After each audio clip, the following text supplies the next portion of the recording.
And we are recording with Mr. Chris Kringle himself, Mr. John Barnwell, on Sunday, March 3rd, 2024 at 12:12 p.m. Eastern Time. And as I was just telling him, he's gonna witness me bumble through or stumble through my first I guess real legit ad read for American Hartford Gold. And I have it scripted. They gave me the whole thing, and I'm not gonna do that. It's gonna be more. It's actually genuine. So I think, as everyone knows about this podcast, it was and is floated by an investor, and very early on doing this by myself and getting banned from YouTube and iTunes and Twitter and in Reddit. Like, very early on, I kind of learned the importance of what you were just saying, to endure in the apocalypse. But really, I mean, through platforms uploading to BitChute and CloutHub and Brighteon, all the far right websites, and even as with my hard drives, I have copies of this podcast that are in like EMP Faraday bags, wrapped in waterproof bags, wrapped in fireproof bags inside of a safe. And when you get banned from so many things and so suddenly and without notice, you do kind of start to get a little paranoid. And I'm sure that most of what I do is probably overkill. But be it the hard drives in a safe, be it uploaded to multiple different platforms. One of the things I started doing early on, I think it was July 2021. This is all genuine. I read G. Edward Griffin's Creature from Jekyll Island about the creation of the Federal Reserve. And, I was like, if I want to start saving money for if my podcast doesn't succeed by April 2024, which is when my, contract with my investor runs out, which is about, I don't know, 6 weeks away. And I figured, on the off chance, ironically, now I'm coming up on it, if it hasn't succeeded by then, I need to have savings to keep the show going, because I'm in it to do this thing. And so I started doing that. And whereas at other points in my life I had invested online through E-Trade, just shit like Apple, I decided, I was like, I want the equivalent of putting money in my under my mattress. But I have enough of a subtle amount of awareness to know that inflation's happening at breakneck speeds, from Trump bucks to Biden dumping, like 80% of all printed dollars in a year, that I just was like, I'm going to be the crazy dude and just start buying gold. And I can honestly say that is what my savings are. And one second, John. And, and I was just like, that is what I'm going to do. So that's as genuine from the heart as I can say. Is, be it My Pillow who sponsors and I wear their blanket, you know, I do stand by the sponsors that are cool enough to, I think it's cool enough at all that anyone will put their name on my show, having been banned by so many things. And actually, as John introduced me to Roseanne Barr, who told me, when I had her on with Dr. Malone, she said, the peace you feel at the end of the night knowing you stuck to your guns is better than any amount of money. And, so that's as genuine as I can get. Is I do, have an amount of paranoia surrounding this podcast. And really, anything that can be canceled with the flip of a switch, I don't really jive with. The idea that you can just be turned off from YouTube. And the same thing, we saw at those trucker protests in Canada, a digital currency, any sort of crypto, anything the government can just flip a switch and turn off. I don't like it. So even with things like Rumble, that are all about, conservative voices and not censoring, even them, everything I have on Rumble, I also have on multiple hard drives in multiple locations. And is that crazy? Probably, but I legitimately don't trust anyone. So, actually having like a gold sponsor, yes, it's cool to have a sponsor, but I can honestly say from my heart, and I don't need the script, I can tell you, it's a way to avoid inflation, and it's a way to avoid an increasingly tyrannical government. That's just what it is. So the sponsor's American Hartford Gold. You can text Tommy to 65532. And I mean, this is probably like the most heartfelt like sponsor pitch I can give you. It's what I trust to push the podcast forward. It's where my savings are. I really don't trust anything else at all. I think the veil has been ripped away from most of our eyes over the last 36 to 48 months. And much like the hard drive, I don't care if Rumble hosts Donald Trump himself. I don't trust anything. I legitimately don't. So I have copies of the hard drives in my possession. Like, I don't trust anyone. So the same thing with gold. I don't trust. I really don't trust something that's online that can be zapped by a solar flare or cyber polygon, as Klaus Schwab says. I just don't. So, my money, I can put my money where my mouth is. And I don't even know if that's good. So, but American Hartford Gold, that link is in the description. And that is about, ironically enough, like the most heartfelt sponsor I can give is about like a material thing is gold. It's like, isn't this like what the Antichrist is supposed to be? Like I come down bearing like meaningful, heartfelt messages, and it's all about physical stuff. So who knows? Maybe maybe there's something in there you should check with your priest about. But that link is in the description. And oh yeah, not only that, if you use promo code Tommy, you have a chance to get $5,000 of silver, which is there's like 100-ounce brick of silver. I have one of those. You could absolutely kill someone with that. That's like $3,000. I don't even know what 5,000 is. That'd be like 180 ounces. You could absolutely kill someone, or maybe even a bear. When the grid goes down and wild animals start roaming through the streets and culling the human population, you can also use that shiny brick of silver to kill a bear. So that's my pitch. American Hartford Gold. You can use the bullion to kill a bear. Now I might have just lost them as a sponsor, but whatever. That's as heartfelt as I can Well, get. Mr. Barnwell, how are you doing? Thank you for slogging through that with me. I enjoyed your repartee. But yeah, Yeah, Mr. well, Kringle here. you know what I can say, and I concur. I've been recommending gold since it was $35 an ounce, That's right? insane. Really? You know, That's yeah, and God. That's I my mean, first July 3rd. I looked it up. Sorry, I looked it up this morning. The first piece of gold I bought was July 31st, 2021. It was 50-gram bar. So what's that? Almost 2 ounces, and that was I think $3,300 with taxes. I think today the same thing with taxes is like $4,500 in just 3 years. So I mean, it is what it is, dude. It's yeah. it's I think. Well, when I was in the sixth grade, I had a near complete collection of Mercury dimes. Oh Okay, yeah, the silver. Mercury head dimes. My Yeah, grandma yeah, my right. grandma collected all those. I And have some. my brother sold it to take out a girl Oh God. for Well, dimes. He used it as dimes to go to a movie or something. when did those stop? 40 or 30s? When did the Mercury head dimes Uh, stop? I, Geez, I don't remember the exact date, but when you get into understanding the value, what is value? How do we determine value? Hmm. What is the ontological basis of value, right? I mean, you could look at it astrologically, say, well, values, that's Venus, and Venus rules Taurus, and Venus rules Libra, right? And Venus is an interesting planet because it's like the morning star and the evening star. So that's like if you look at the symbol of Venus, it's a circle on top of a cross, right? Mm-hmm. What is it? It's like a mirror. Uh. It's that vanity. It reflects the sunlight. That's why Venus is bright in the sky. It isn't Venus isn't on fire. It's reflecting. Hmm. So it has that kind of mood of soul that is the light bringer, right? And so it's frequently referred to as Lucifer, the light Uh. bringer, right?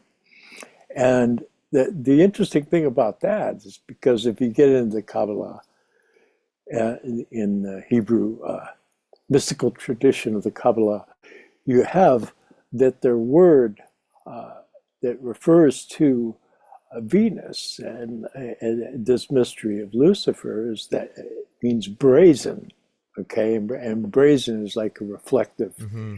like brass, for example. And so are you going towards the reflection of the light or are you going towards the light? And it's Oh. difficult for people to grasp that because they want to go to the light, but they don't realize that the reason it's so difficult is they are the light. See, Hmm. your true self is a being of light.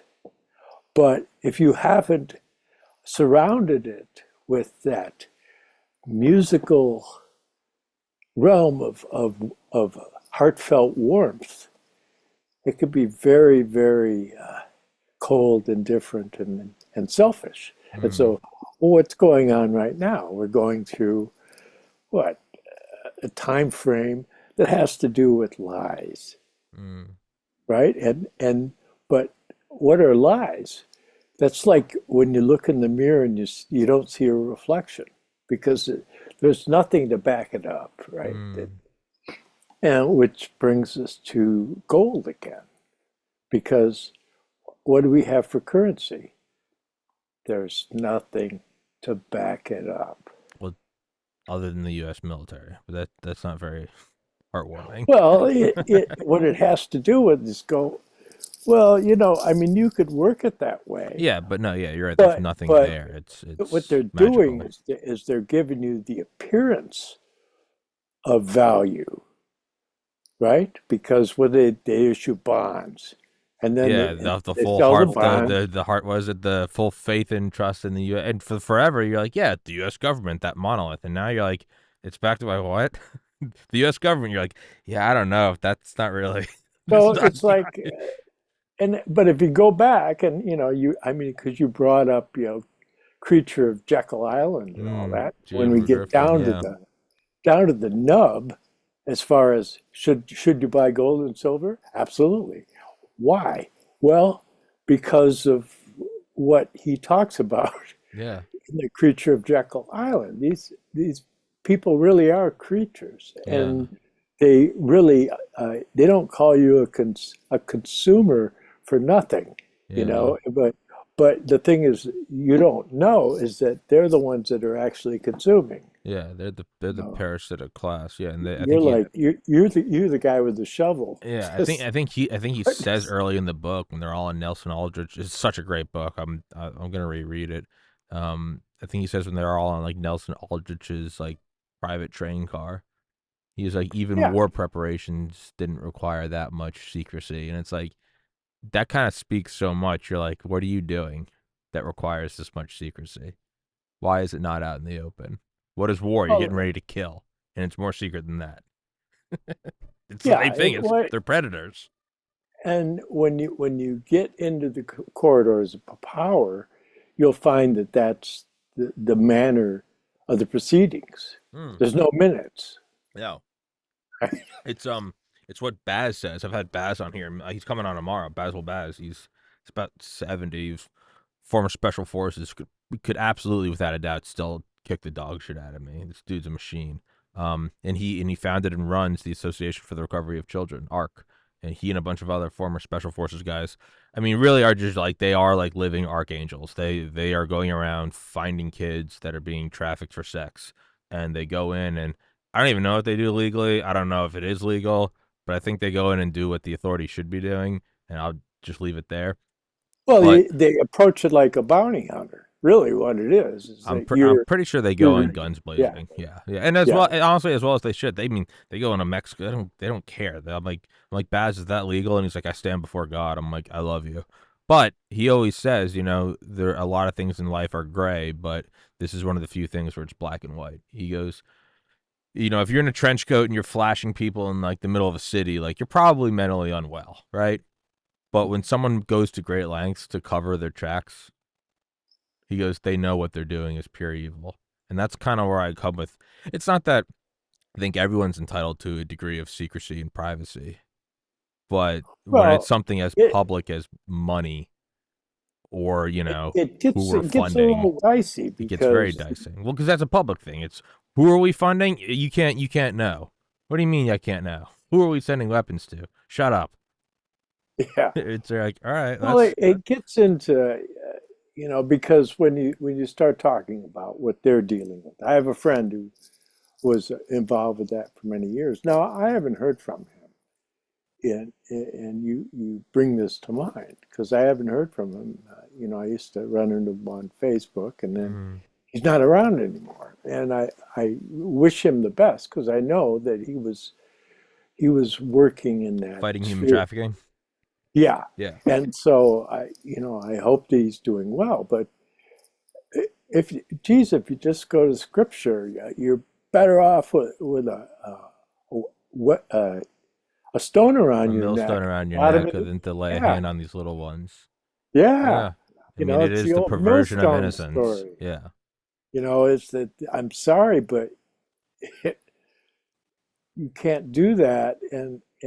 But see, the thing is, and that brings in a whole nother.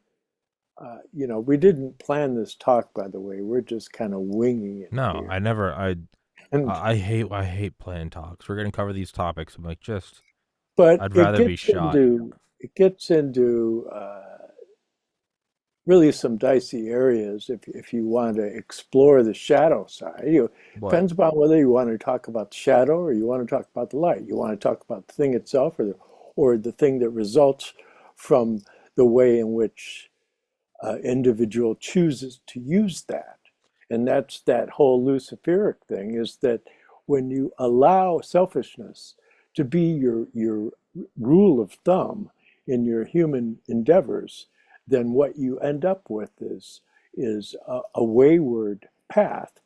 And there's some pretty steep cliffs out there, and the people that are vulnerable to making that kind of a mistake basically are your secular atheists. They don't believe in anything anyway, so What well, does it hey, matter? what's the difference? If I don't get caught, I got away with it and I had fun, blah. I And I find that with. Sorry to it's interrupt. just No, I find that with like meditation and like goals and stuff is oftentimes, I'll be thinking about, I find a great value in visualization simply because it gives me like a motivational kick. Like sometimes I just need I just want to just keep going. And, I'll think about like, what is it I want? Where do I want to go with this? And I'll find myself kind of what you're saying. Is it the light or is it the reflection of the light? I'll be like, I want more subscribers or I want money, but I don't feel like my heart rate quicken or I don't feel that feeling of imagination. I'm like, do I really want that? And I realized like, no, I don't. The actual number of views on the screen, it's like that's not what I want. It's the money in the bank. It's not. It's like, well, what do you want? And then I'll start thinking deeper, like, oh, I want what that means. It means that the show is succeeding. It means that my parents will be proud. I lived at home for 5 years, from 25 to 30. After my brother took his life, I was in a very bad spot. That what that represents is I'm doing better. I'm, practicing more self discipline. I'm not falling into those holes of depression and anxiety. And then I'll start to kind of feel my heart warm up. I'm like, oh, and I want what that means. I want to be able to help out friends. Or I want to be able to, do shows about depression or mental health awareness or whatever. But even that, it's like I get lost in it all the time. Where I'll be like, what do I actually want? I'm like, do I want 1 million subscribers? No, not at all. That doesn't mean anything. It's like, oh, I want what that represents, though. It means I'm doing well. My mom and dad don't have to worry about as much about me. Or my brothers are like, oh, Tom's doing better. Or friends can be like, hey man, you're really pulling around. Or a therapist, but you're fully self sufficient. You're paying all your bills, and that's what I want. And so I deal with that daily of like focusing on goals. Like, what do I really want? Is it what you're saying? Is it the light or is it the reflection of the light? Sorry for that interjection. no, it's quite all right because that gets down to the fundamental basis of being human. It's like, okay, you're here. Uh, my friend Joe Visconti, he ran for governor in Connecticut, and he knows a lot about the arena of politics. We'll call it that. I always thought that was an apropos moniker for that range of activity because it's such The hucksterism, I dungeon of think is the the word. dungeon of Yeah, demons, and it's like, the sewers.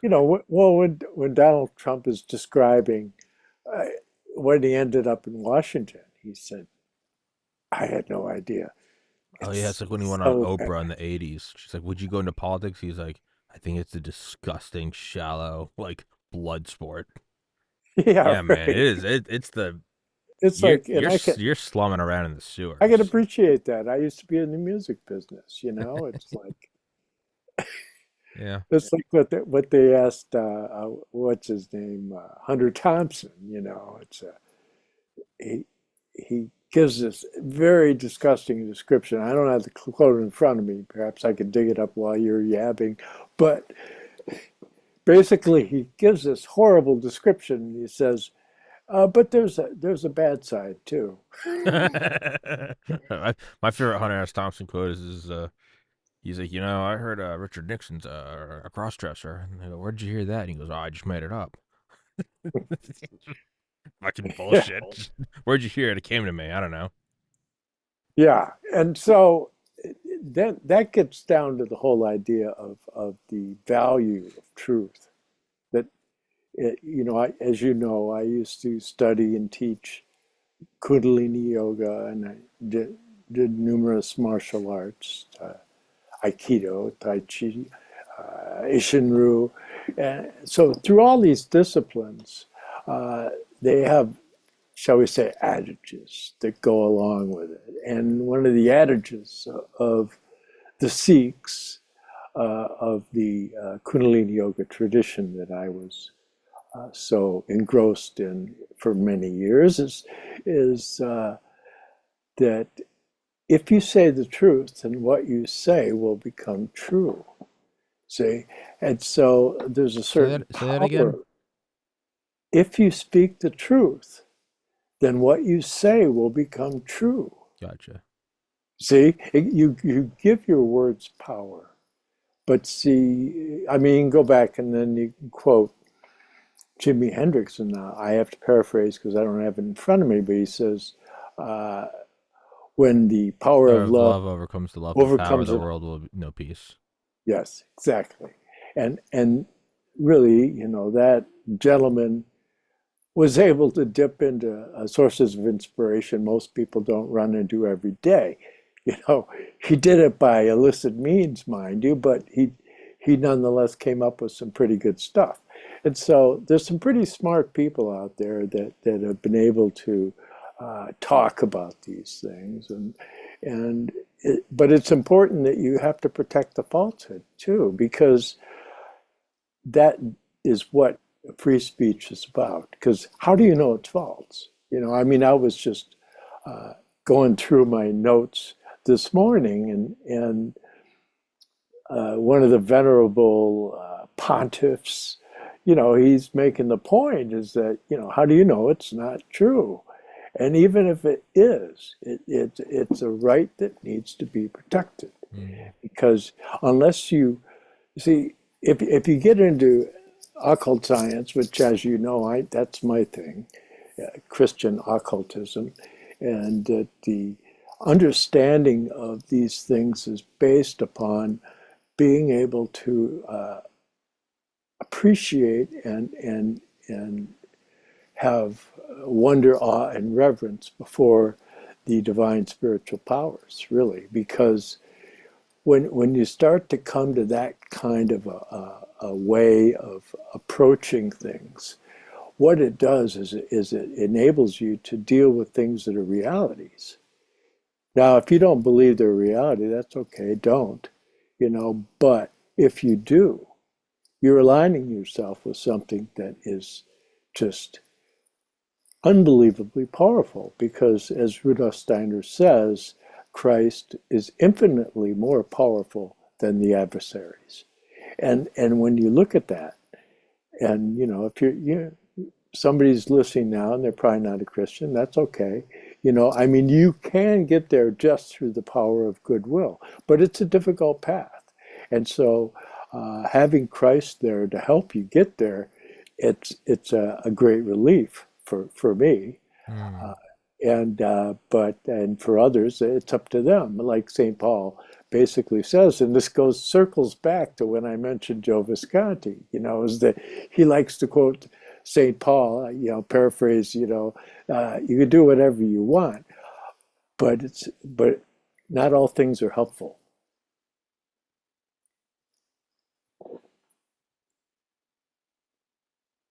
I mean that there's not a whole lot you could say after you make a statement like that because it forces you to ponder, like, yeah, okay, yeah, you can do that, but is it helpful? See, and that's when you get into the gray area, so to speak, because as I just said, with my background in esoteric Christianity, there's an understanding that creation comes forth by having a counterpart. And there's that whole idea of that mirroring. You can talk about Plato's cave and you're looking Mm-hmm. at the shadow on the wall, whatever. But through that opposition, that allows creation to come into being. And because of the fall of Lucifer, the stone that fell from the crown of Lucifer, they fashioned into the Holy Grail.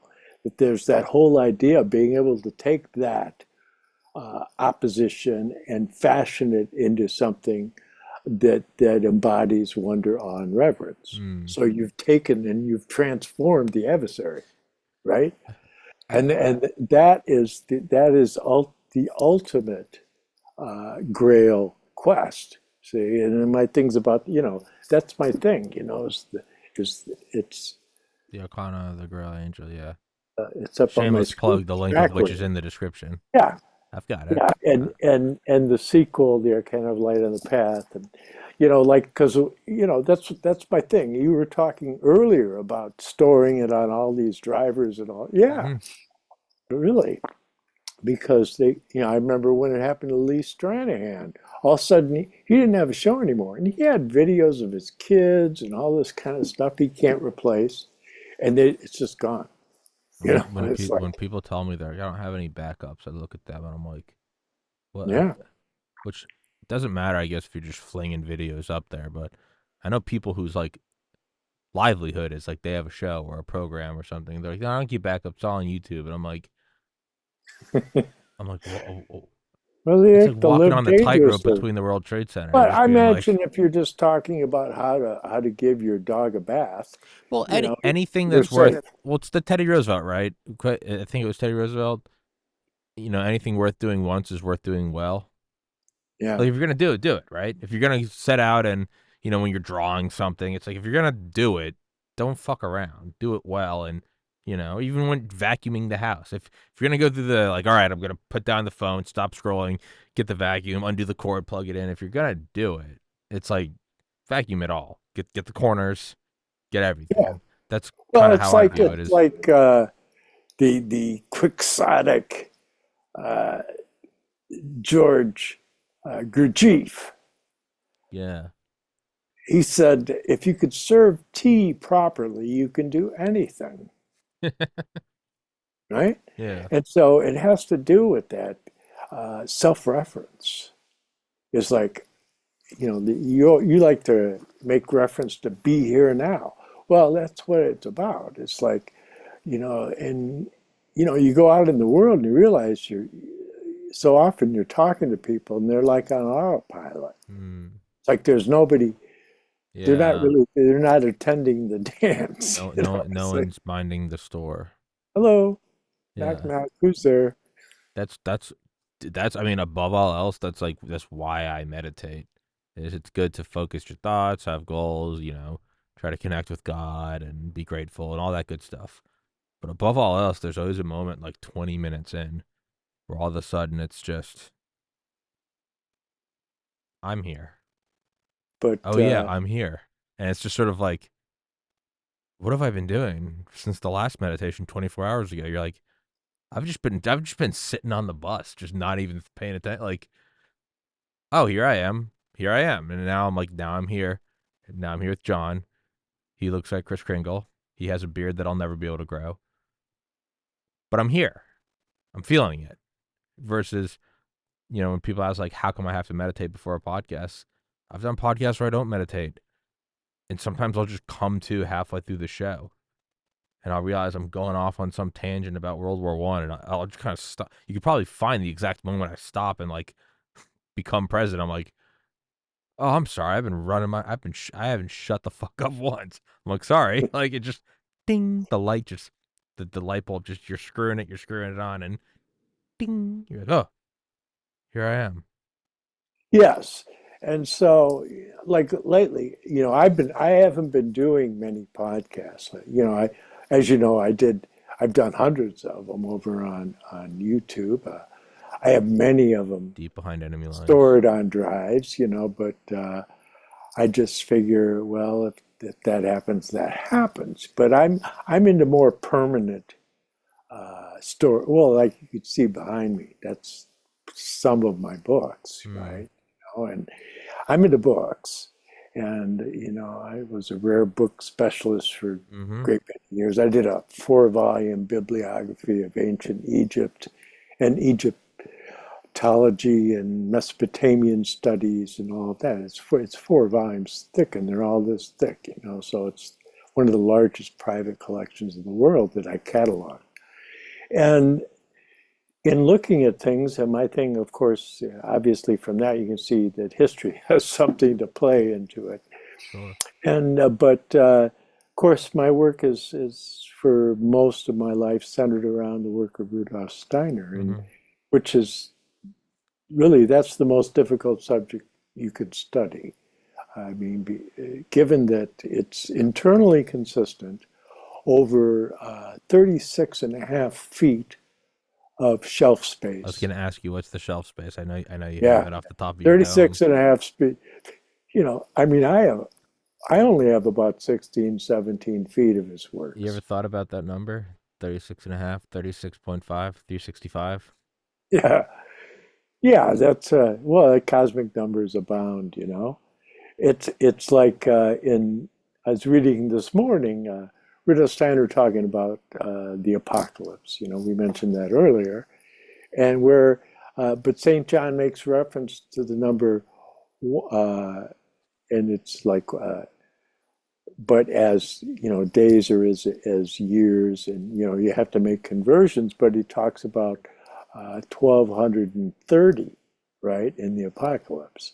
But and Rudolf Steiner says, well, actually, that's probably a scribal error or something, because it's 1260. It's 1/12 of 25,920.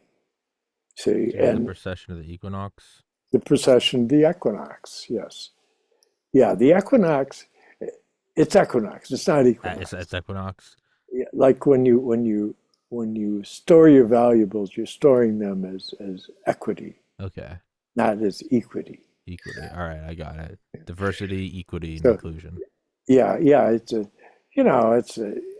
but even General Motors says equinox, so I guess there's a new nomenclature going on. But you have to be flexible at times. Hmm. But when you start digging under the hood, like with books, for example, well, like lately, I've been busy with Douglas because we've put together so far. Well, here's 5 of them. We got one more that I'm arriving Tuesday of our series from the works of Dr. Rudolf Steiner. There's like the Second Coming of Christ, Life After Death, Surviving Apocalypse, How to Become an Angel, and the Incarnation of Ahriman. And so Douglas, over the years, has put together collections of references to Rudolf Steiner, of Rudolf Steiner's on these various subjects, and he would put out articles on American intelligence media that I'm associated with, along with Americans for Innovation with Michael McKibben, who invented social media, but had it stolen from him by DARPA. He still But won't. that's all He's another story. he still won't come on my show. No, he's just a busy guy. He's working right I now don't on mean that. I don't mean that derogatory. I want to have no, him yeah, on. I I no, I wouldn't bring it up if I understand. didn't still care. I get texts. We text back and forth almost daily, between him and Douglas and Tyler Doug is the guy. Gabriel. Is that the guy you have on your? Sorry, is it the guy you do the show with? Yeah, Okay. yeah, Douglas Gabriel. He's my Yeah. best buddy, Yeah. and he is like the top Waldorf educator in North America, and he's responsible for geez, millions of dollars worth of funding for Rudolf Steiner's work in the English-speaking world. And so, unbeknownst to many people, Michigan is kind of the center of the universe when it comes to certain ways of looking at the world, as far as the English-speaking world is concerned. You know, the Anthroposophical Society is located in Ann Arbor. The Rudolf Steiner Archive, where you can go there and you can look up all the various lectures and books, many of which have been translated into English. I think McDonald's is headquartered there.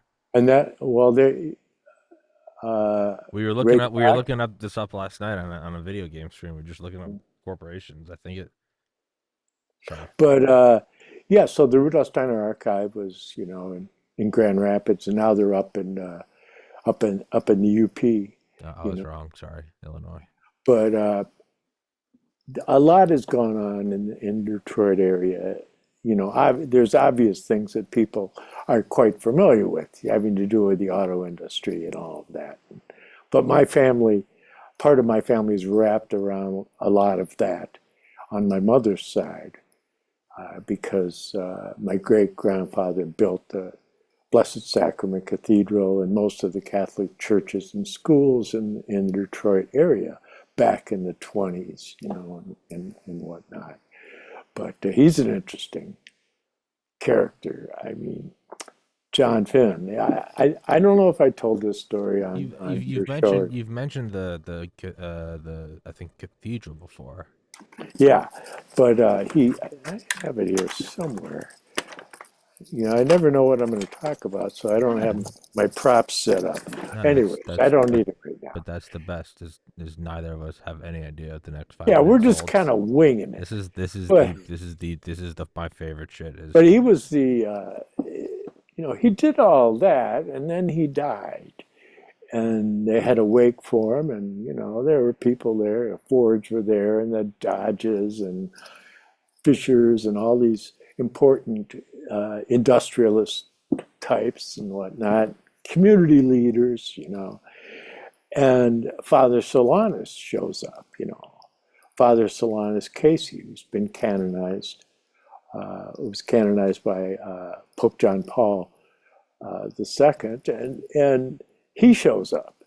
And it's a wake, it's an Irish thing, right? You know, my great grandfather was Irish, and so he's laying and stayed up on his bed, up in his bedroom, and they're all there, and everybody gets to go up and look at him, and then go oh back yeah. and chit chat, right?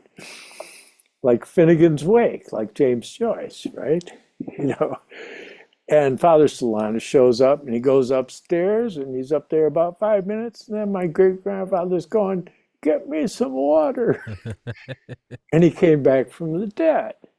You know, and that's like really the earliest story that I would hear from numerous family members on my mother's side. You know, my grandma, who lived to be 100, Jeez. she was my first mentor, really, spiritual mentor. You know, because there wasn't anybody else I could talk about certain things with. You know, Mm. and I told her about an experience of enlightenment that I had, and she says, "Oh no, you're too vain." Just And you crack you know, across the that head. being said, that yeah, you're right. I am probably, you know, but it's so funny because when I met Mother Teresa, a friend of mine is a good friend of hers. And my friend has since passed on, Ariel, but she was really the person that was put in charge by John Paul II for all the Mary apparitions. Okay. She would do these events with all the different stuff at Lourdes and all of these types of things. But she introduced me to Mother Teresa, and Mother Teresa took one look at me and said, "You're too vain." I said, "That's what my grandmother You're said." like, good Lord, what have I done wrong? It's It's written because on my face. I had this hat on, you know, I had the cap, you know. It's, yeah, you don't you don't take care of yourself, and they say it's self-hatred. You start practicing Well, hygiene in a little that's fashion, my and now you're point too because vain. I it's don't. really I was wearing a hat because it was easier than keeping my hair trimmed, probably. Well, for years when I was super depressed, I was just fucking angry at everyone. I was like, what do I need to cut my hair for? I was just wearing big baggy clothes, and now is like my own. It's just kind of like a reminder to not slide back into depression. Even a day like today, where I'm not leaving the apartment, it's just you and I shooting this shit. I still put on a shirt and comb my hair and shave because I'm like, it's a sign of self love. But now I'm thinking it's just vanity, so I don't know what the fuck to do. Well, yeah, yeah, I know. It's like probably thinking, oh, he's got that beard. Well, it's funny because just You're flexing on yesterday me with the beard. I was sitting on the step and the neighbor shows up. She says, "Oh, you got a beard?" I says, "Yeah, I don't know. It just kind of happened while I wasn't paying attention. As It's it like, often does. I don't think I'll never be able to get one. I was gonna say I don't know why. It's still whenever we're about to talk, it always pops into me the first episode we did where you just come on camera and you just got a CIA hat. well, I still have that. I have it around here somewhere. You were in that and a leather Yeah, jacket. yeah, yeah. There we go. That's when I used to hang out with Tom Cruise. I just like No, it. It's no, just I didn't. I don't know him. He doesn't know me. I like this one. USS Barnwell. I like the Yeah, CIA hat. It's just so in your that's a face. Haskell series transport that they started using at the end of World War II and the Korean War. It's Hmm. named after one of my ancestors on Really? my dad's side. Yeah, Colonel John Barnwell. He was the guy who started the colony in Carolina. And yeah, he's famous. They call him Tuscarora Jack, That's awesome. but I was named after him. But yeah, I find all that kind of stuff interesting. It doesn't mean I think that because I have interesting, illustrious relatives that I'm just me. You're you. Yeah, no, you're you. And don't blame me for the stuff they did. That's another It's the thing is other yeah, I side. don't have shit to do with That's the this. tail end of that one. Yeah. So Oh, when you oh, you're gonna have me. We're gonna. I'm gonna give you reparations because some guy that is like a distant cousin well, did I've had people on said here something. point at other guests I've had, and they're like, that guy's grandpa was like fundamental in like the CIA in the '60s. I'm like, and my grandpa worked for J.C. Penney, but I have nothing to do with that. Like Yeah, I don't. right. He was a wonderful grandpa, great family man, and I love him. But what? I have nothing to do with J.C. Penney and Manhattan in 19. What the fuck are you talking about? Like, you know. And one day, I'll have some great grand nephew like, that was remember that far right podcaster? They'll be like, I had nothing to fucking do with that guy. I don't know. Yeah. So guilt by association, but and that's the world in which we're living, and that's part of how they try to craft. Like Well, we then, also are living in the age of falsehood. yeah, I mean, really, you turn it isn't even worth turning on just regular media no, because obviously, if they're telling you something, it isn't true, or there's something about it that's yeah. it's spinning.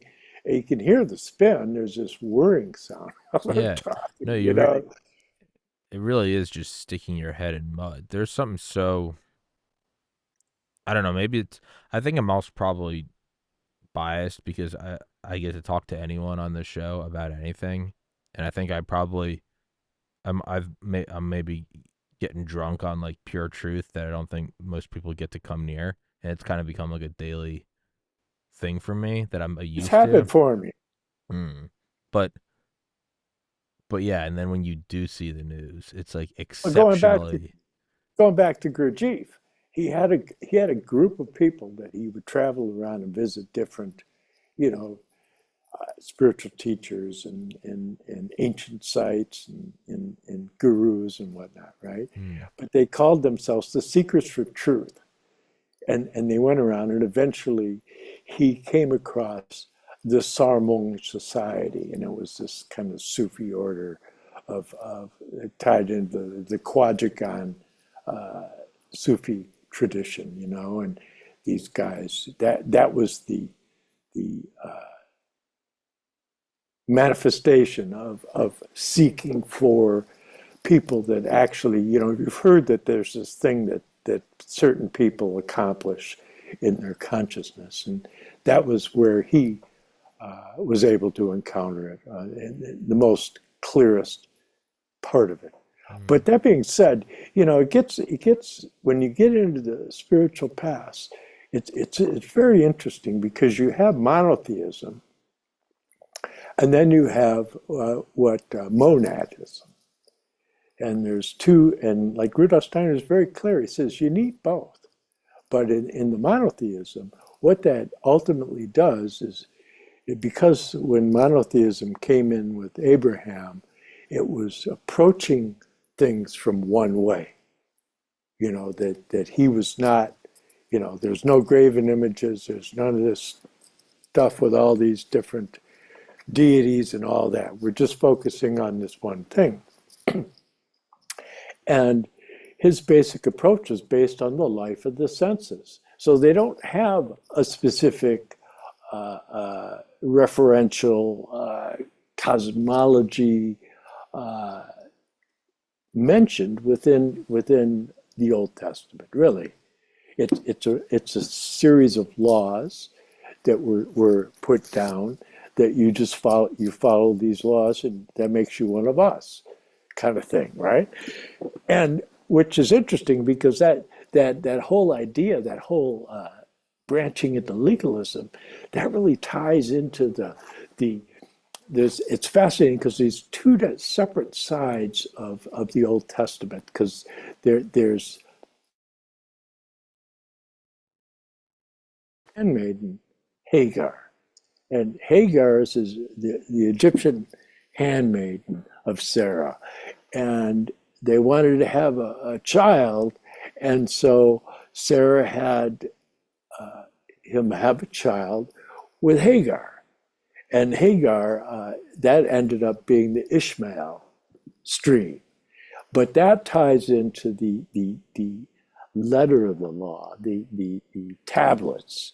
Whereas if you get into the Sarah stream, the Sarah mystery, that ties into the burning bush and the column of smoke leading the Israelites across the desert. You see the picture I'm painting.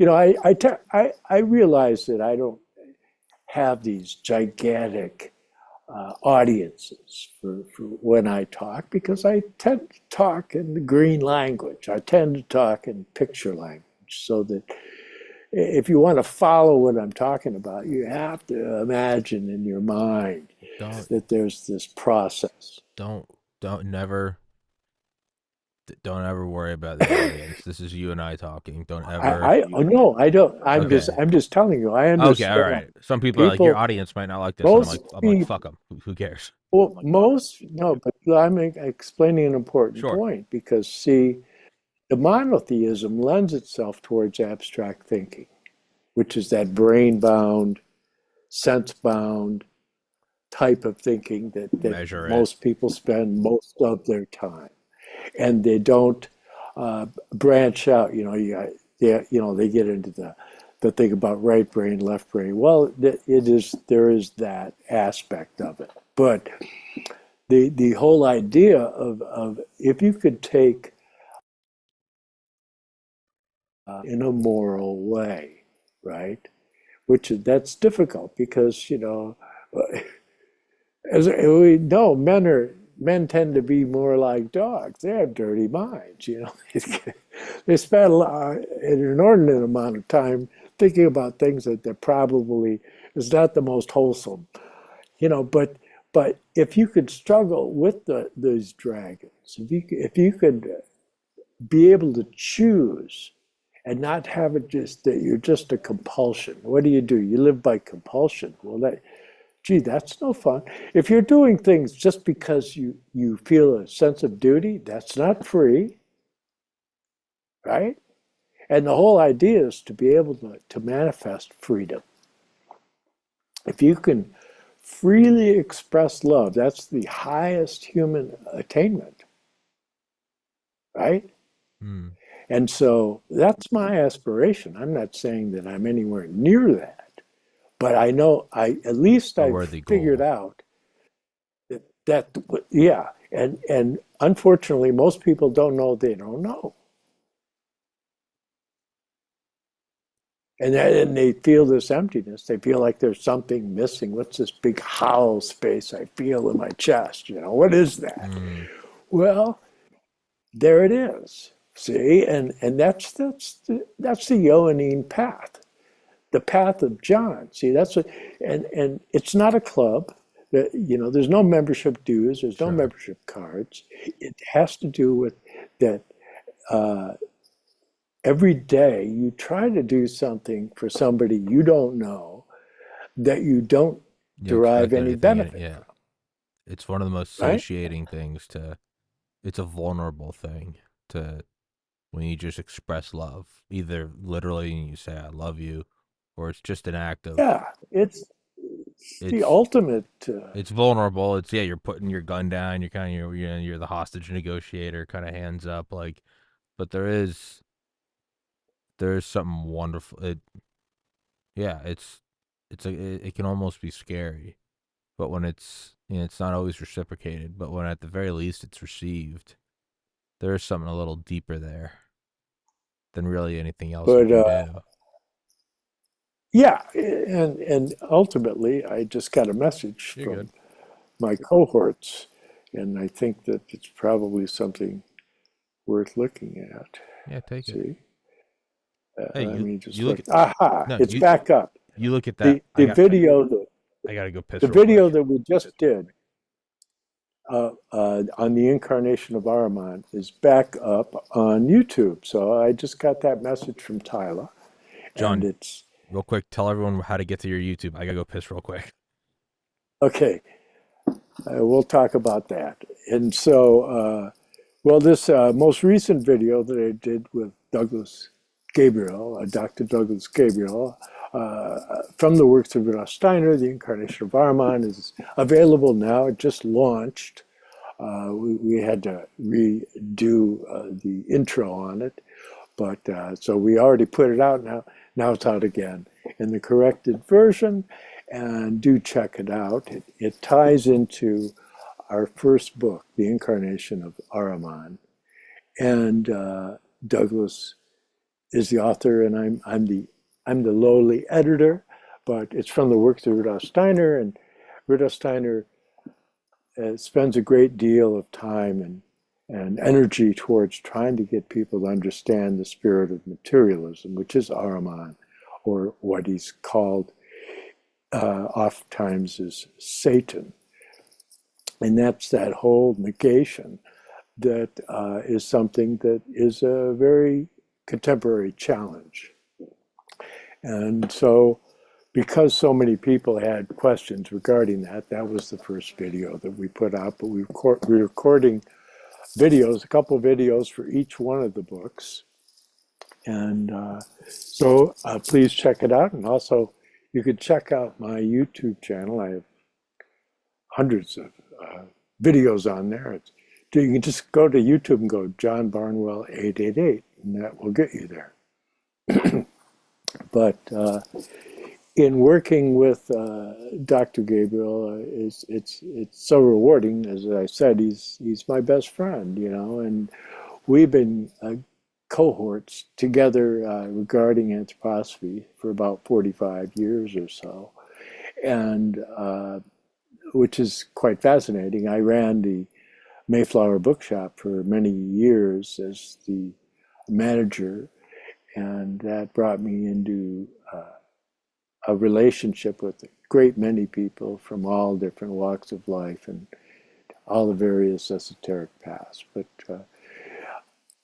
coming through all of that, there is no more comprehensive study than the work of Rudolf Steiner.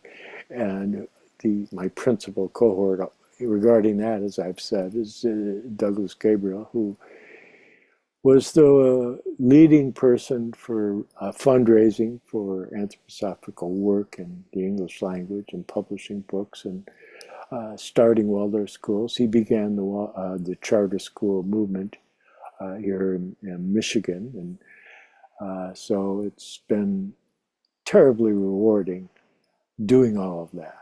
And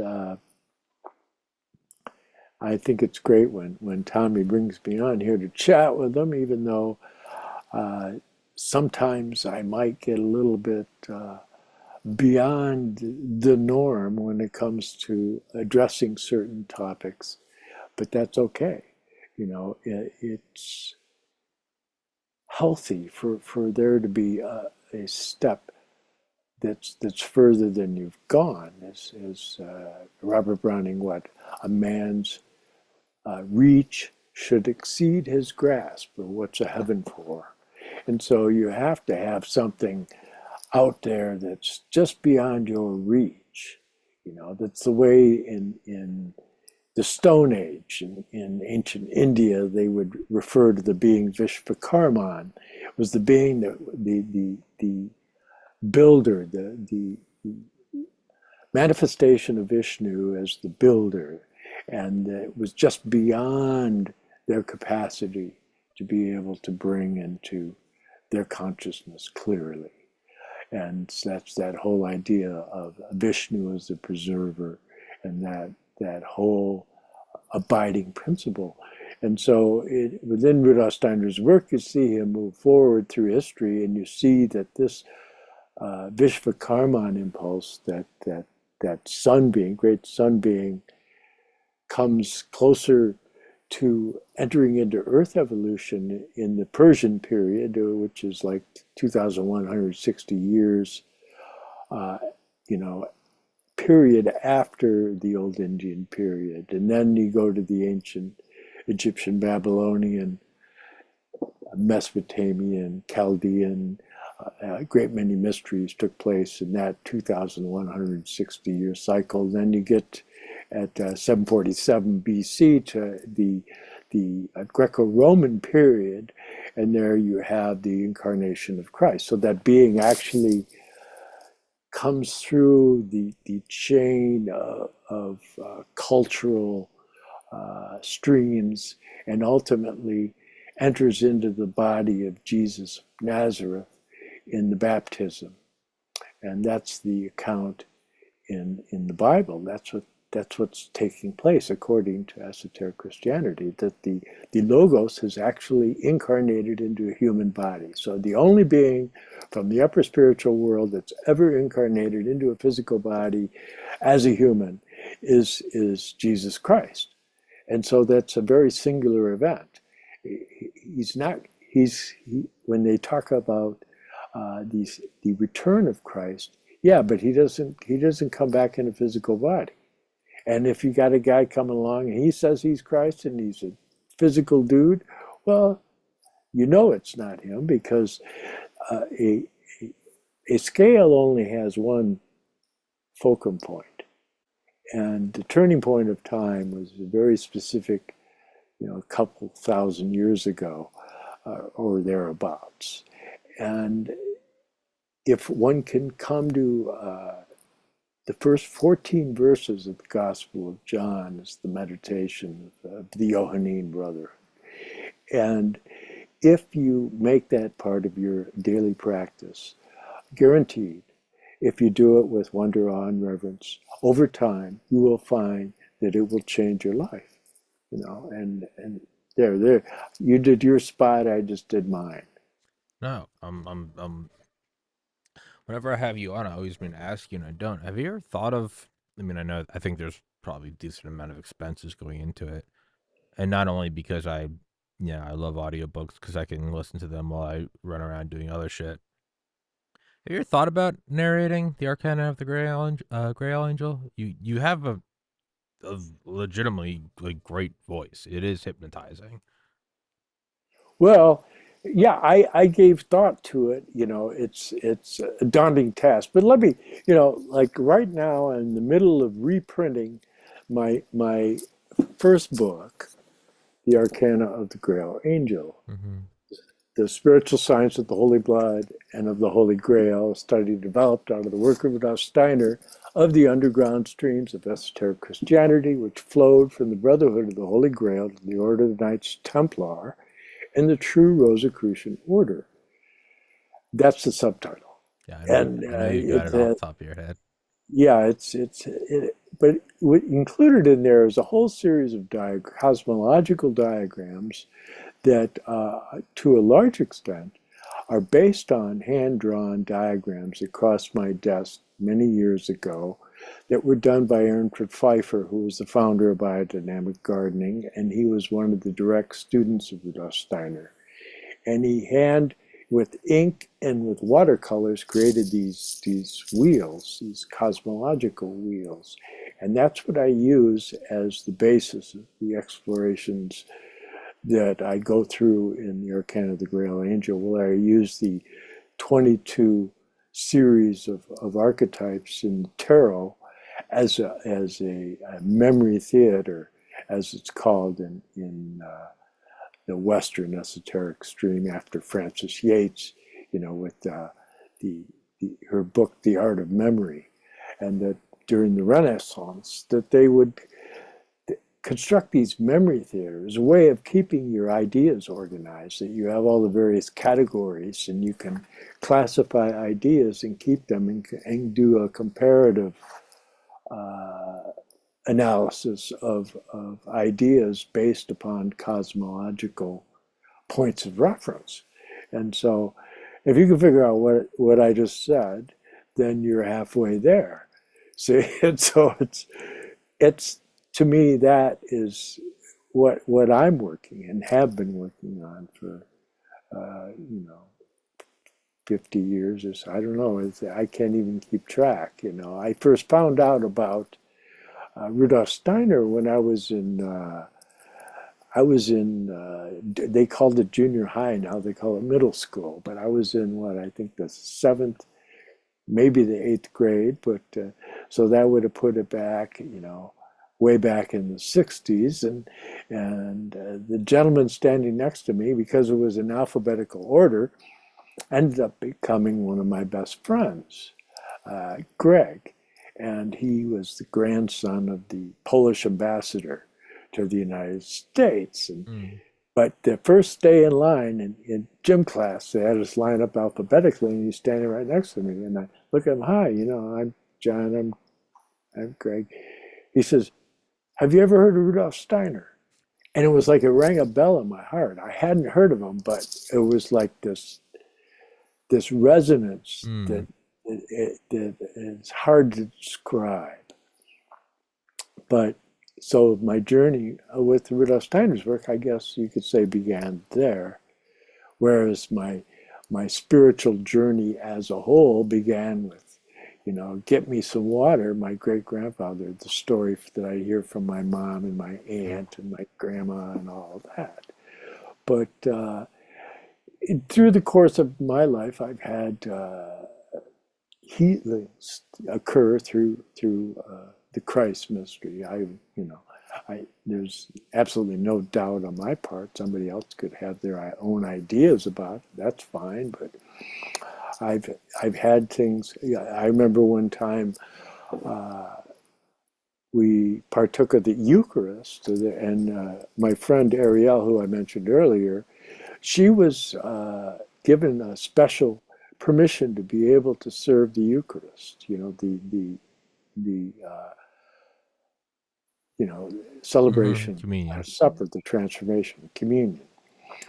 And we did that one day, and I had a growth that I had for years. And we did communion, and I noticed the next morning that that growth had gone. And there was no trace. I couldn't even tell where it used to be, So, and that's just incidental. like a growth on your skin, skin growth. That was just an incidental. So it was kind of there just to give me a nudge, to give me a clue. It's like, realize what you're doing, and that the mystery, the philosophy of sacramentalism is a very interesting thing, and just your little ritual that you do, where you go work out and you do your meditation, and that's really good. That's actually a form of sacrament. That when you start to organize your life so that you have this rhythmic element that you're including in your life, that's very healthy. See, and because it's not chaotic. It's and that coherence that helps develop your etheric body, It's and like it's an odd form of chanting almost. yeah, but you could see that it also is carried out in a different way in art or architecture or music. You like who was it said architecture is frozen music. That Oh wow. so you get this whole idea of that there's something of value there. That coherence is something that's precious. It's very precious. If you can maintain coherence and self-reference, regardless of your circumstance, you're doing really well, right? And there's like a verse that Rudolf Steiner gives as a centering verse, and I keep reading it over and over again because when I do the podcast with Douglas, because people keep asking me to. It's like I don't remember which volume it was in. But anyways, I, I'll just keep talking while I'm looking for it because I know I have it. And here it is. It's called the Michaelic Verse for Our Times by Rudolf Steiner. We must eradicate from the soul all fear and terror of what comes toward us out of the future. We must acquire serenity in all feelings and sensations about the future. We must look forward with absolute equanimity to all that may come. And we must think only that whatever comes is given to us by a world direction full of wisdom. This is what we have to learn in our times. To live out of pure trust in the ever-present help of the spiritual world. Surely nothing else will do if our courage is not to fail us. Let us properly discipline our will, and let us seek the inner awakening every morning and every evening. I like that a lot. What more can you say, What more really? could you want? I mean, that's why when I read it, I'll read it. That'll be the last thing because there's nothing more to say after that, really. Yeah. That's that's how you do it. Just when you were saying that, the thought popped into my mind, like the excitement. Like my best friend flew up here in this past October. Like all week, I was looking forward to it. Like the morning of, I was like, I've known him since I was in fifth grade. And I was like, we're gonna hang out, we're gonna drink, we're gonna party, we're gonna smoke weed, we're gonna go out. And I was just like, just so, and it was great, and the trip was great. And I was just thinking, like, as you're reading that quote, like, how come I don't look to my future like that? Why shouldn't it be like, oh, here comes the great weekend? Like, who's to say life isn't going to be like that magical and unfolding? It's so odd how my default is to. It's not always a bad thing, but it's just always Well, such we anxious tend and to, anticipation. yeah, we tend to default to mediocrity. Hmm. See, and why? It's not going to be amazing. Yeah, yeah. Contain There's your no, expectations. It's there's no relaxed. reason. Why can't There's it no be reason. fucking great? Why can't it be a roller Yeah, coaster? I absolutely. And so, I mean, I can't even begin to tell you some of the adventures that result from what could be perceived as reckless. And don't do this at home. I can't recommend strongly enough because I've done things that people would think I was crazy. Running running full speed down a mountain in Colorado, a Rocky Mountain, and literally jumping stone to stone. I could have started an avalanche. I survived, but totally foolhardy. But it's that I guess that I do have some Norman Viking blood in me Hmm. coming from my father's side of the family. It's probably ties into that kind of berserker modality Hmm. that has taken a front seat on numerous occasions, but and that's okay, because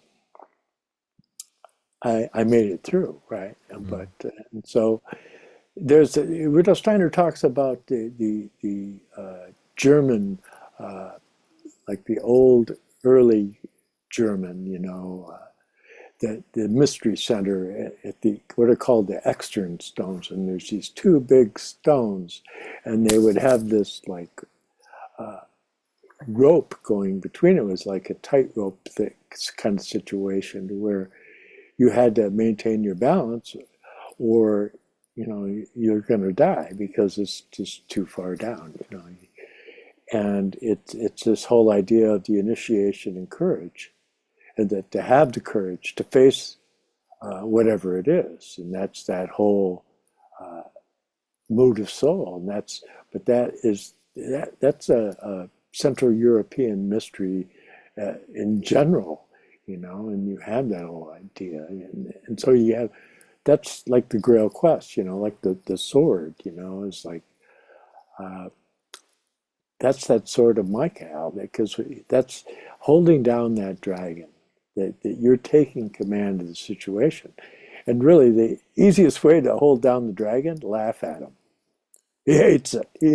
The adversaries hate when you laugh at them because they're a joke. I mean, Christ is infinitely more powerful than the adversaries. Mm. But if you tend to want to just wing it on your own, okay, you can be on your own, but you're not infinitely more powerful than them. Just so you know, I'm Yeah. not saying you're not, but you certainly don't know that. It's like I don't know that, I, I and so felt I felt that once on LSD. I could feel like my mind. I'd taken it at night, which I'd always done it like outside in the sun during the day, but I'd taken it at night, and I could see almost like a bad trip starting to come on, and then just like the imagery of God came into my mind, and I just remember, I do just remember laughing. It was like the bad trip is coming. It was like death, a skull, decay, and I just remember just laughing, going, "Oh, would you fuck off?" And then yeah, and then just like it like burst, and then the trip was good. It was just yeah, this. It was like coming up to you. You're like, "Oh, will you shut the fuck up?" And it just stopped. It was like yeah. I just remember the imagery of like a skull, and it was like, "You're going to die one day," and I was like, "Oh, fuck off!" And it just like burst into like a kaleidoscope of like love, and it was just like, I'm just not today, man. Which fucking eat a dick. Like that's what it was. Yeah, no, that's the best thing to do. It's just like, yeah, no, it's good. I know I got guidance. Yeah, thank you. I'm not interested. Yeah. Yeah, and so the the armor of God also consists in that you have a sense of humor. I mean, if you look at the representative of mankind, it's a giant sculpture that Rudolf Steiner did at the end of his life as he was gradually dying. Uh, but it's a picture of Christ, and Christ is like he's holding down Ahriman on one side and lifting his hand up, holding back Lucifer. Because Mm. Lucifer is like the light bringer and Ahriman's a spirit of darkness. So the Christ is like that middle point, that point of balance. But if you look at the statue up above Lucifer, there's this being, and that's the spirit of humor. Oh. So he included humor in the really his perhaps greatest spiritual deeds is the representative of mankind that was meant to be placed in the Goetheanum, but the Goetheanum was burned down before it could be put there. The first Goetheanum, it was just, which was a tragedy, especially for Americans. He said that the Goetheanum was destroyed because it shows you artistically the message that he presents in his work. And even Frank Lloyd Wright went to Dornach to check out the Goetheanum because it was the largest domed building, but yet it was a double cupola, so you have one dome and the other dome adjoining it the way two bubbles would, right? Balanced on pillars that are carved with the characteristics that correspond to the mystery the cosmic mystery of esoteric Christianity, Rosicrucianism. But and the inside of the ceiling all painted in color, depicting the drama of mankind. But that if one looks into these things, when one finds, certain things, the building was done, by the way, with no screws or nails. It was all done tongue and groove and, Jeez. fitted wood. I mean, it's like, you know, the largest dome in the world, balanced on pillars, not using any nails or screws or bolts or anything, that's pretty good, Jesus. and when you look at that, that's just one aspect. It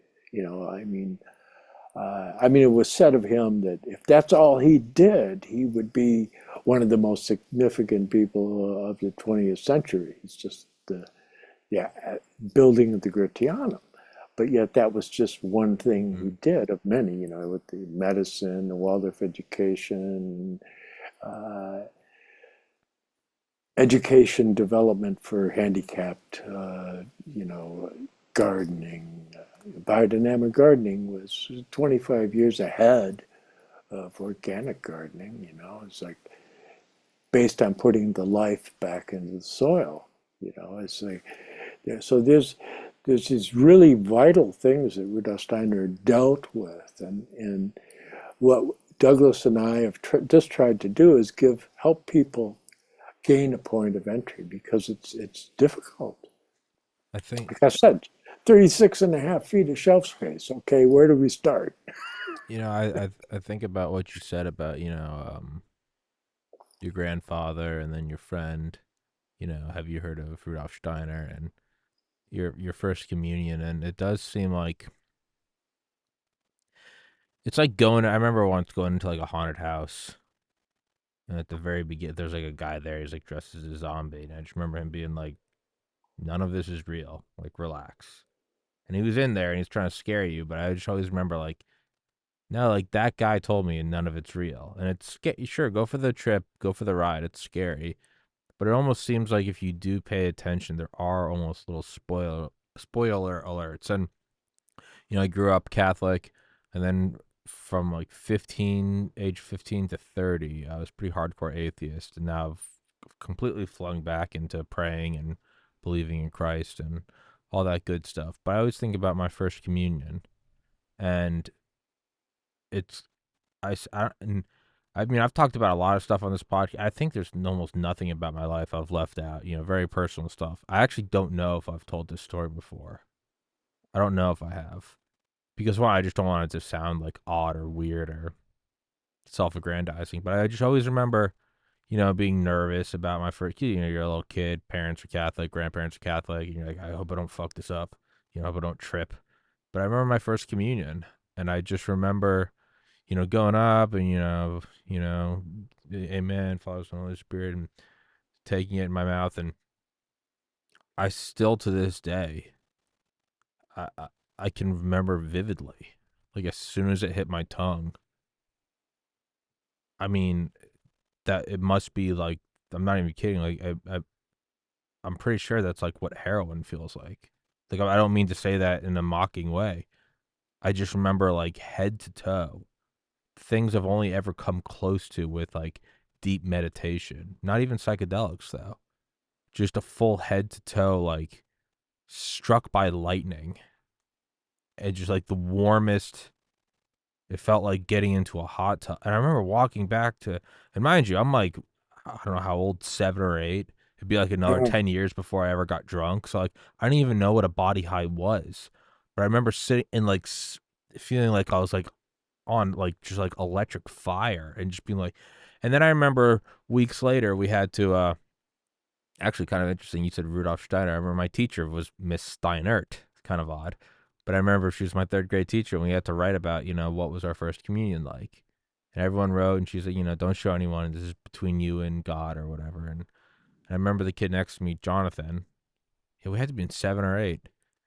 And I remember he had wrote, and then I think he had like left it out. He had gone to the bathroom. I remember I glanced at his, and I still remember him just like I just looked at it, and it was like word for word exactly what I felt, and it was like I felt the power of the Holy Spirit like shock through my body like elect. And I just always thought about that, like, when they say about like Well, yeah, reincarnation, how kids can remember their past life and then they start to forget it as they get older. I'm like, there are certain what things that was that? happen And like, that, I still don't know how to explain that. I mean, but it happened. it happened, and it's just like even when I was an atheist, I just remember forever. It was just like it was this weird, like the guy before the haunted house, like, hey, none of this is real. It's like even as an atheist, it was like, what the fuck was that? It's God just kind of winking, like, don't forget. Yeah, I've had reminders through the course of my life. I mean, I just still know, think about that. Yeah. it but going back to what you were saying earlier, you went off on another tangent, but yeah, Oh, sorry. the whole idea, like I, while I knew Ram Dass, I also knew Timothy Leary. Of course, I knew Tim much better.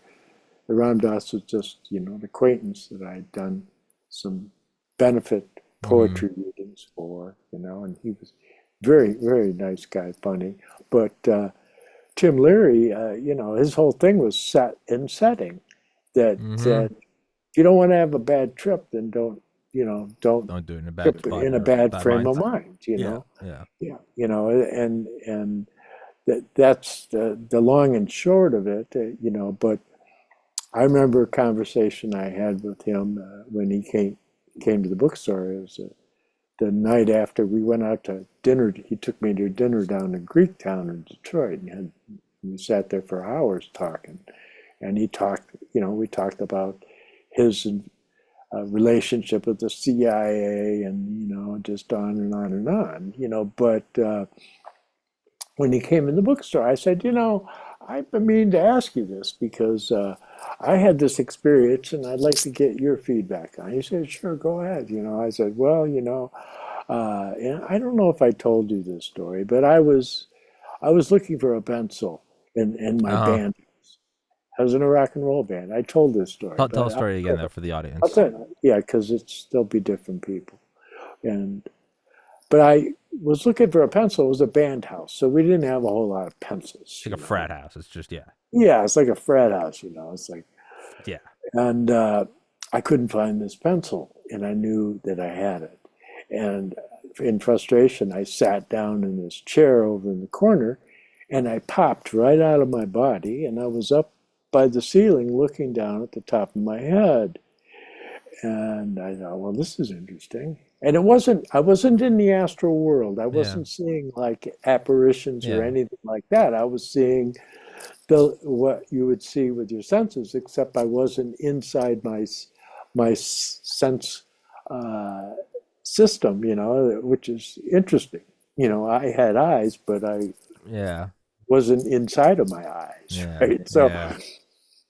and but I looked behind the chair I was sitting in, and I saw the pencil on the floor. And so after about a half minute up on the ceiling, I popped back into my body, and then I Went and spun got the around and pencil. looked behind the chair, and there's that pencil and all the dust bunnies, and everything looked exactly what I saw when I was up in the ceiling.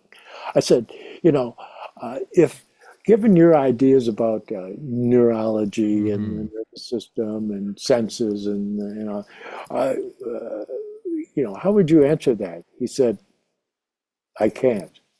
Yeah. I mean, he was so honest. We had Just the so greatest just conversations because he was just so honest. If he didn't know something, he'd tell you. I don't know. I I mean, no, no, I can't. I can't explain that based on the way I look at neurology reality and I mean and perception. I've told you and I've told the story before, on April 15th is the 10-year anniversary of my older brother's suicide. The last time I'd seen him was probably like April 11th or 12th, and I'd driven from. He and I were both in Maryland at the time. I'd graduated college in December 2013, got into medical school, moved from Georgia up to Maryland to go live with my parents for 8 or 9 months before I started medical school in Florida. He had moved home because it was just dealing with depression and all that, and so it was kind of a weird thing where we were both living at home. It was like some weird sitcom. Like, we hadn't lived at home in forever, and now he and I are in rooms next to each other, but we're in our 20s instead of being teenagers. And I'm in, and then I went down to visit my girlfriend in Georgia, and I was down with her. And the night before, I'd had like a panic attack in my sleep, and it was I I was hovering. It was like I was in like a little like a drone. It was like, again, I'm obviously not there. I'm in Georgia, and he's up in Maryland, but I had a dream that I was just hovering over his shoulder, and I was just watching him. And I later found out, and then the next day took his life. And you just lining up with even the time I had the dream to the time that he had stayed up the night before. Not to get too written a suicide note, kind of all that. Got all of his affairs in order, and they get the exact same. It happened at the same time. And this wasn't like some recurring dream I had, or it was like a fear about like, he's not doing well. I'm scared he's gonna take his life. No, this was a one and done, and Yeah. it was the most intense panic in a dream I'd ever felt. Well, it's And the term for that. You could use the term veridical dream, in that it's a dream that's revealing well, something it that's was real. true. It was real, Yeah, yeah, and it's true. I, but even if and I've gone over it enough times that it doesn't rip me apart when I talk about it anymore. But so, and because of that, what I can do is I can talk to you about it, and it's the same thing with you in the pencil. I wasn't I wasn't there. I was not in Athens, Georgia. I was in Ocean City, Maryland, 599 miles away. But I saw it.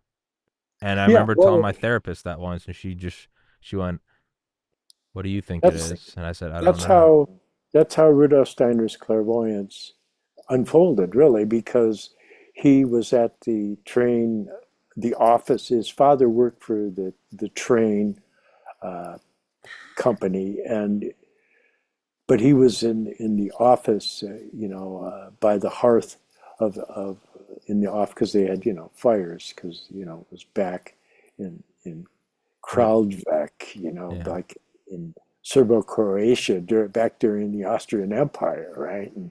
But he's in there, and his a woman came into the room, as like an apparition, and informed him that she had passed on.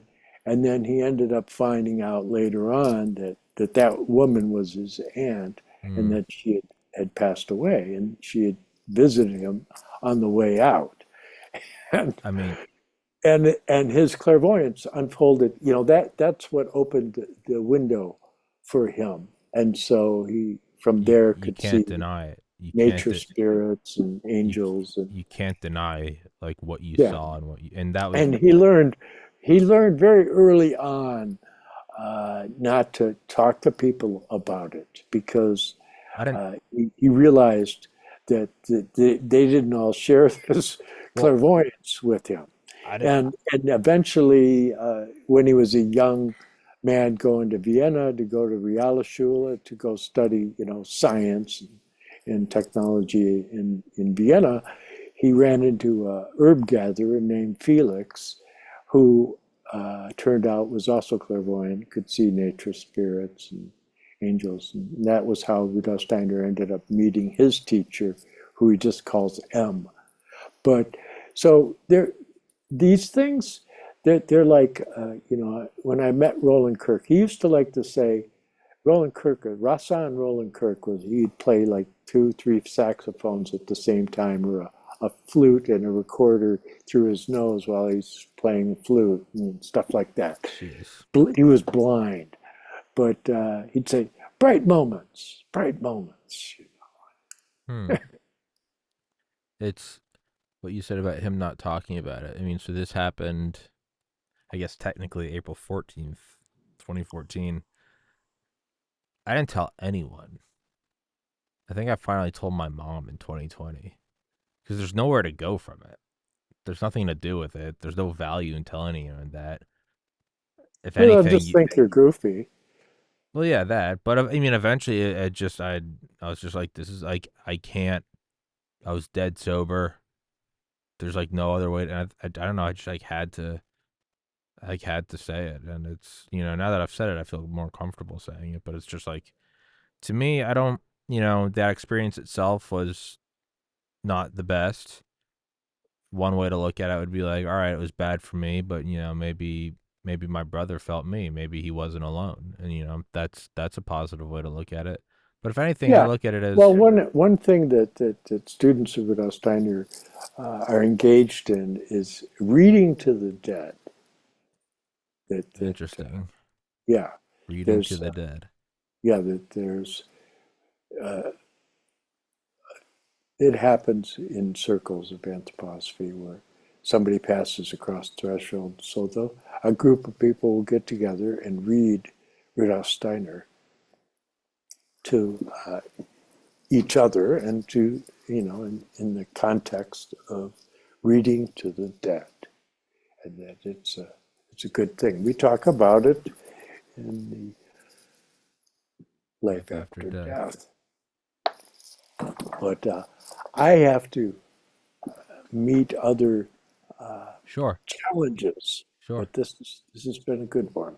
It's been pleasurable, John. I always love talking to you, and yeah, I'm very open with all my podcasts, but you're one of the guests right now I can like legitimately just put my feet up and talk about anything. It's very there's no like intimidate.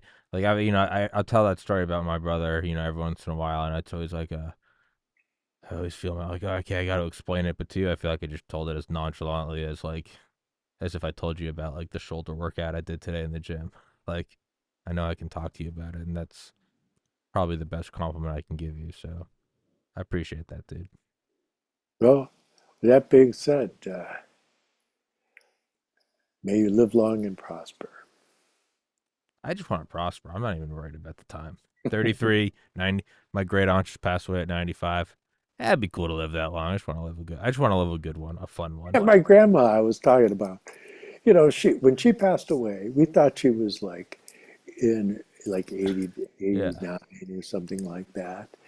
And but years later, maybe 25 years ago, she passed in 1988. And I found her birth information, the birth records, because I was doing genealogical research. And she was born in 1888. So she was 100 100. years old. Holy shit.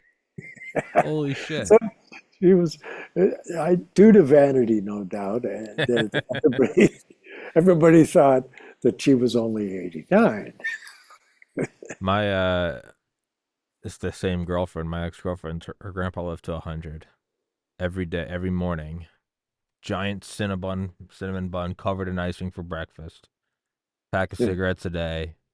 Giant mug of brandy at night. yeah, He and his wife. I think she lived to 99. yeah. To me, that just throws like all health and fitness out the window. Like, Well, no, what it says is people are different, sure, and it gets down to that, and that's a whole other sure, conversation. yeah, yeah, Because yeah, well, yeah. the Well, other side of the bookstore that I ran for a great many years was holistic health, and so I've been mentored and served as mentor for countless people in I, those areas. well, I'll let you go. But I was gonna say, my grandmother passed away two days before Christmas, 2018, and I remember the night before, and she had been she was up there, but her health plummeted suddenly, which often happens at that age, and I had a dream the night before that I was like on the moon, and she was there, and I had a spacesuit and she didn't, and she was like struggling for breath. And I remember the next morning I woke up, my little brother was like, "Hey, we have to go. We have to drive up to New Jersey. Like she's passing." And I remember telling my mom that after I told her about my brother 2 years later in 2020. She went, "Well, it's your gift," and I was like, "I don't think this is a gift. This is very uncomfortable." Yeah, She was like, "Well, it's something you have," and I was like, "All yeah, right." that's a funny story. If you check out, like Douglas and I have done a great many podcasts together, but he was born clairvoyant, clairaudient, clairsentient, and it used to, he ended up going into be a Trappist monk and went on through that and was ended up in the Jesuits, but he never took the oaths, and when he did his retreat, instead of doing the Manrisha, he took a Steiner book with him, so he kind of, but they paid, they paid his way to get into it because they have two experts on every subject known to man in the Jesuit order, and he was to be one of the two people for All right. Rudolf Steiner and anthroposophy. But once he got into anthroposophy, he said, forget the Jesuit thing. This is what's going on, and he became one of the most important figures in Waldorf education and anthroposophy in North America. And he's my best buddy. And so, we just go out and we try and stir it up. Go start some shit. And the link to that show is in the description. And Mr. Barnwell, I look forward. I'm just gonna take the liberty and assume that you're gonna narrate the Arcana of the Grail Angel. If that's based on nothing, you haven't agreed to anything, but I'm just gonna go ahead and tell everyone you are, and maybe if I say it, it'll become truth. Yeah, dude. As always, I love talking to you, man. It's always a pleasure. It's good for my soul. And All right. as Likewise. as we said earlier, the expression of love. I can say I love you, man. And it's a pleasure to know you, and it's a pleasure Love to you talk too, to you. brother. Thank you so much, Mr. Take care. Barnwell. Thank you so much, dude. He does work for the CIA. It is what it is, but so do I. And No, they work for me. they fucking work for me. Who do you think they answer to? They answer to Barnwell. He's behind it all. He's pulling the strings, man. It all comes up. Why do you think I have him on here? He's my handler. All right, Yeah, John. he's my bitch. All right, John. Till next time, brother. Thank you so Take care. much, guys. Thank you Recording for watching. stopped. God bless everybody. Peace.